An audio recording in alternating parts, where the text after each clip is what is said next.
If you know anything about me, you know that I love the Xenoblade games, and with the Xenoblade 3 right around the corner and the direct that just came out, I am way more hyped than ever. But despite all the things that we know about the game, I've gotten this one question that's always surfaced in my mind, and that's, who is the true villain of Xenoblade 3? If you've touched a Xenoblade game before, or if you've watched the direct, it's not subtle that there's going to be some higher power above Agnes and Kevis that might be the true villain in this game. But before I get into this, let me just say that this video will pretty obviously have spoilers regarding the endings of both Xenoblade 1 and 2, and if you want to go into Xenoblade 3 completely blind, just know that this is a theory, so I don't know, decide for yourself if you want to watch this. But with that out of the way, let's start answering this question. In terms of villains and not just one single entity, the direct for Xenoblade 3 showcased these strange figures in a few scenes who quite obviously look like the true villains past just the governments of Agnes and Kevis. We can even see in these shots here that the commanders of the nations look to be reporting something to these guys, and I'm sure we've all seen Melia and Nia being involved with these guys in the first trailer. So we know these people have quite a bit of power in Ionios, but what's even more interesting is that in the beginning of the direct, we see them gather around this figure with purple horns and weird energy coursing through his body, and he even says, "Even if you did stop its raging flow, it will soon burst through.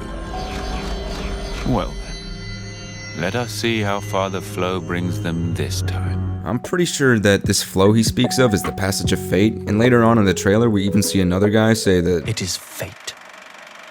Many have tried, but none have ever managed to escape its flow. As an infinity symbol appears on his eye. This symbol actually appears quite often on the villains if you didn't catch it. It even appears to be on their chest of what looks to be some kind of Ouroboros form of their own. So I think this suggests that all the lives of the people that are taken go towards extending these villains' lifetimes. So I'd assume they would live forever.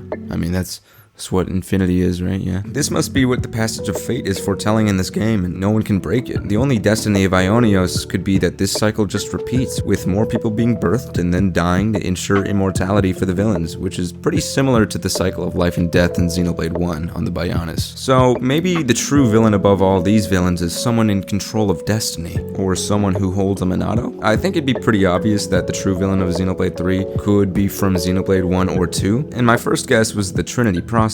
I mean, it would have to be someone with power similar to Klaus or Zanza, because while he's dead, he could control the passage of fate with the Monado. But going back to the Trinity processor, I think we can rule out Malos or Logos, obviously, because he's dead. And we can probably rule out Numa, because she sacrifices herself, and even though Pyra and Mithra are still alive, Numa could be alive due to some weird JRPG logic, I don't know, just they'll make something up, bro. And on a side note, actually, it would be pretty cool to see Pyra and Mithra reappear in Xenoblade 3, with or without their memory. I would assume they kept their memories at the end of Xenoblade 2, especially with the way that Poppy hugs them, but whether or not they still hold all of Elysium's data, I don't know. But with all that aside, I think the answer to the question of who the true villain of Xenoblade 3 could be is Ontos. Especially because we haven't had much time with Ontos outside of him in the form of Alvis, compared to Logos and Numa. I mean, he is the Monado after all, and the passage of fate is definitely in Xenoblade 3, and he's gotta still be alive. Now, if he were the villain, I have no idea why he would be, but this is my guess. Maybe after all the years of the creation of Ionios, Ontos acts as a god of some sort, but after the disappearance of the conduit, it affects Ontos in some way and he's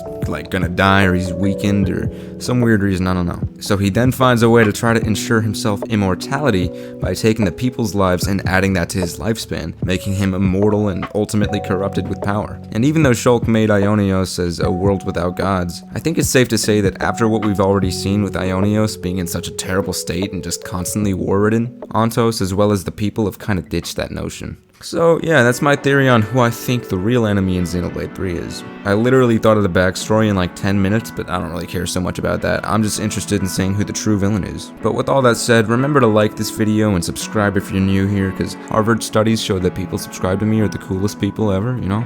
And I'll see ya in another video.